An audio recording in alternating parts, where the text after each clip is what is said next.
میں اگر آپ کو جناب کہوں اور بھائی کہوں، لفظ مختلف ہے، معنی ایک ہی ہے کہ میں آپ کو عزت دے رہا ہوں، تو بس سمجھیے کہ لفظ ادائیگی کے اعتبار سے دو ہیں، لکھنے کے اعتبار سے دو ہیں، تلفظ کے اعتبار سے دو ہیں، اپنی ترکیب کے اعتبار سے دو ہیں، لیکن معنی اس کا جس کو مترادف کہتے ہیں، جس کو مترادف کہتے ہیں، کیا کہتے ہیں؟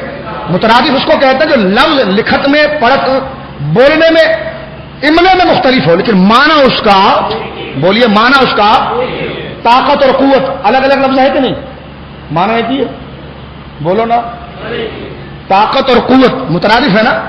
آپ کہتے ہیں نا بھائی یہ تو طاقت اور قوت کی بات ہے، تو طاقت اور قوت لکھنے میں بھی الگ ہے، تلفظ میں بھی الگ ہے، لیکن معنی دونوں کا ایک ہی ہے نا؟ جو معنی طاقت کا وہی قوت کا ہے، جو معنی طاقت کا ہے وہی قوت کا ہے۔ تو بس میں آسان انداز میں عرض کرنا چاہ رہا ہوں کہ اولیاء سے مدد طلب کرنے کے دو طریقے ہیں۔ دو طریقوں سے مراد یہ کہ دو قسم کے جملے بولے جاتے ہیں، اور وہ لفظوں میں اختلاف ہے، معنوں میں کوئی اختلاف نہیں ہے، اور لفظوں کا اختلاف کس بنا پر ہے؟ لکھنے کے اعتبار سے، بولنے کے اعتبار سے۔ پہلی چیز توجہ سنیے گا، اب بندگان خدا سے استمداد یعنی مدد طلب کرنے کے دو طریق ہیں۔ ایک یہ کہ دو لفظوں کے اختلاف کی وجہ سے، ورنہ معنی دونوں کا ایک ہی ہے۔ نمبر ایک کہ ان اولیاء انبیاء کو بارگاہ الہی میں بطور وسیلہ کے لفظ کے ذکر کر کے اللہ تعالیٰ سے حاجت طلب کی جائے، یعنی لفظ یہ کہا جائے یا اللہ نبی مکرم جناب محمد رسول اللہ صلی اللہ علیہ وسلم کے وسیلے سے، وسیلے کا لفظ بولیں، وسیلے سے، ان کے واسطے سے، ان کے ذریعے سے، ان کے صدقے سے میری مدد کر دے۔ اب دیکھیں یہ ایک طریقہ ہوا مدد لینے کا، اس میں لفظ وسیلہ آپ نے زبان سے کہا، حضور کی ذات کے لیے وسیلہ ذکر کیا، حضور کی ذات کو وسیلے کے ضمن میں لایا آپ، ٹھیک ہے، اور آپ نے ذکر کیا کہ یا اللہ سرکار کے وسیلے سے مجھے عطا فرما۔ ایک لب و لہجہ مدد مانگنے کا یہ ہے، میں چاہ رہا ہوں کہ موضوع بالکل کلیئر ہو جائے، اس لیے میں نے اس کو کھولا الگ الگ کیا ہے۔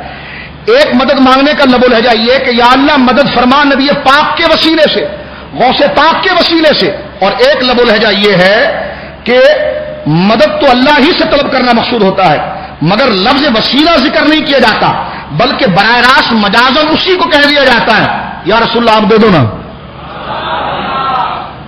یا غوث اعظم آپ دے دو نا۔ اب یہ لفظ میں فرق ہے، لیکن مراد وہی ہے کہ سبب دونوں جگہ ہی سمجھا جا رہا ہے، واسطہ دونوں جگہ ہی سمجھا جا رہا ہے۔ یہ لب و لہجہ ہے، یہ قرآن میں بھی اختیار کیا گیا ہے، اس کو کہتے ہیں حقیقت اور مجاز بھی۔ حقیقت و فعل کو جب حقیقی فاعل کی طرف پھیر دیں تو حقیقت ہے، اللہ نے دیا، اور جب کہا جائے مصطفیٰ نے دیا تو فعل کو حقیقی فاعل کی طرف نہیں بلکہ وہ فعل جس کے ذریعے ظاہر ہو رہا تھا اس کی طرف پھیر دیا، تو یہ مجازن ہے۔ کہا جی اللہ نے بارش دی، بالکل حقیقت ہے، بادل نے بارش دی، مجازن ہے۔ تو جس طرح ہم مسلمان یہ کہہ کر کہ بادل نے بارش دی کافر نہیں ہوتے، پوسٹون نے سر کے درد کو دور کر دیا، فلاں دوائی نے سر کے درد کو دور کر دیا، مرض کو ختم کر دیا، پانی نے میری پیاس بجھا دی، روٹی نے میری بھوک ختم کر دی، آگ نے مجھے جلا دیا، زہر نے مار دیا، یہ تمام چیزیں ہم ذکر کر رہے ہیں واسطوں کے حوالے سے، اس میں وسیلے کا لفظ کچھ نہیں ہے، ڈائریکٹ واسطے کو مخاطب کر رہے ہیں، لیکن پھر بھی لفظ تو ڈائریکٹ جا رہا ہے، لیکن دل میں معنی یہی ہے کہ اس کے واسطے سے، اس کے واسطے سے، اس کے واسطے سے۔ تو اب آپ دیکھیے کہ واسطے سے مدد لینے کا اور ذریعے سے مدد لینے کے دو طریقے، یا تو لفظ میں ذریعہ ذکر کیا جائے یا اس کو ڈائریکٹ اس کو مخاطب کیا جائے، تو وہ ڈائریکٹ مخاطب کرنے کے طریقے میں اس میں بھی وسیلہ ہی ہے، اس میں بھی وسیلہ، اس لیے کہ مقصود حقیقی نہ ولی کی ذات ہے نہ نبی کی، اللہ ہی کی ذات ہے، تو جب مقصود حقیقی اللہ ہی کی ذات ہے تو یہاں جو لفظ بدل رہا ہے یہ مجازن بدل رہا ہے، مقصود تو وہی ہے کہ دینے والا اللہ ہی ہے۔ بھائی ذرا پانی دے دو، یہ اللہ دے گا، ہے پانی دے دو کہ یہ اللہ ہی دے گا، کہ میرا کام کر دو کہ اللہ کار ساز ہے۔ تو ہمارے روزمرہ بولی کے اندر یہ بات ہوتی کہ نہیں ہوتی؟ یہاں یہ پخ لگانے کہ تحت الاسباب فوق الاسباب مانگا، نہ اگر یہ عقیدے سے پانی مانگا جائے کہ یہ بندہ اللہ کی عطا کے بغیر خود طاقت ورے اور پانی دے دے تو یہ قریب بھی ہے، زندہ بھی ہے، موجود بھی ہے، شرک ہوگا کہ نہیں ہوگا؟ ہوگا۔ اس لیے کہ اللہ کی قدرت کا انکار. لیکن اگر یہ مدد کی جائے کہ جناب پانی اللہ ہی دے گا, اس کو بھی طاقت اللہ نے دی ہے اور یہ اس کا واسطہ بن رہا ہے, تو یہ چاہے قریب ہو یا دور, زندہ ہو یا فوت شدہ, ہر صورت میں مدد جائز ہے. اس لیے کہ یہ تو محض واسطہ ہے. اللہ ہے جو زندہ ہے, جسے نہ دوری ہے نہ قریبی ہے نہ موت ہے. سمجھے؟ تو یہ الجھاؤ کی کوئی چیز نہیں ہے. اب آئیے سمجھ رہے میری بات. اگر میں چوری کرنا چاہتا تو یہ فرق نہیں کرتا آپ کے سامنے, میں وسیلے کے سارے دلائل لا کر پیش کر دیتا. لیکن آپ دیکھیے کہ میں اس پر کوئی روایت ایسی نہیں پڑھوں گا جو توسل کے حوالے سے ہوگی.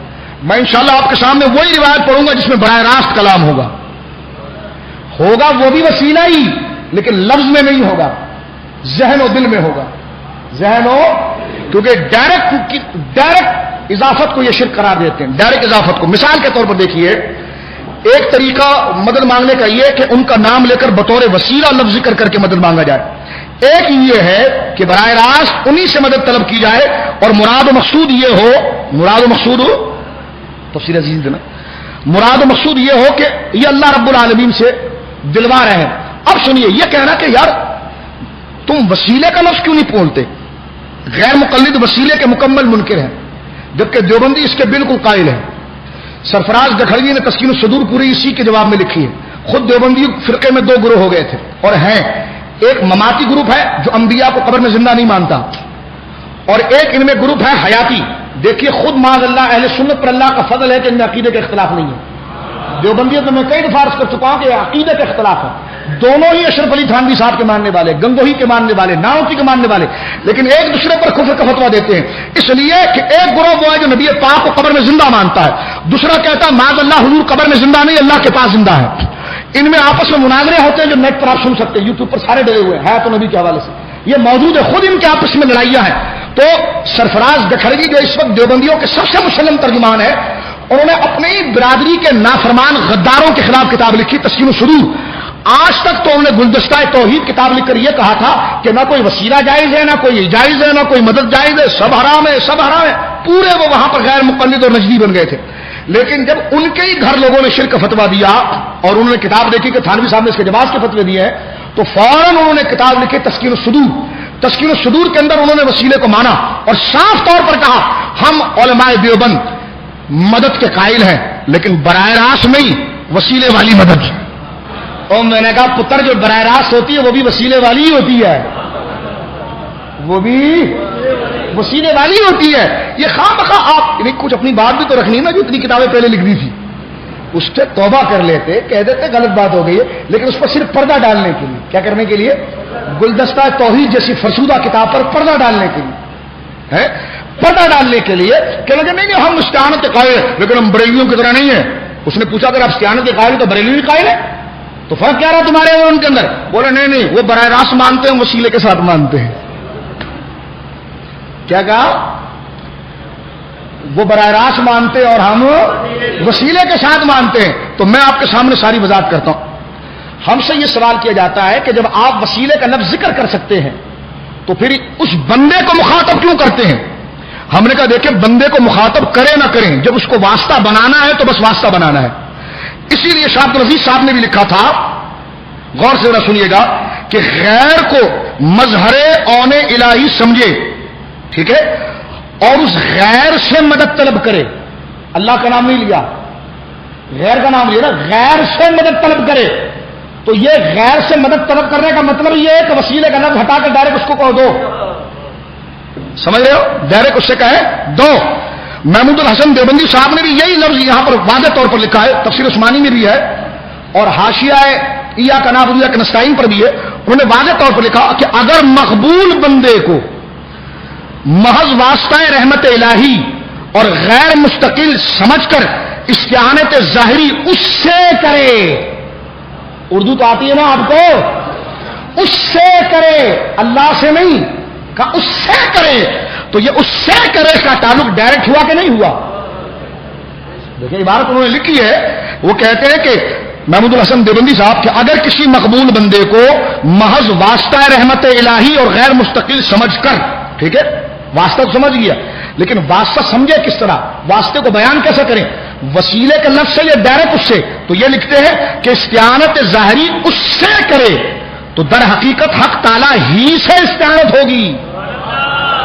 تو میں نے کہا چاہے لفظ ڈائریکٹ ہو یا وسیلے کے ذریعے ہو، کچھ بھی ہو، جب سبب سمجھ لیا تو دونوں طرف سے لفظوں کی اجازت ہے.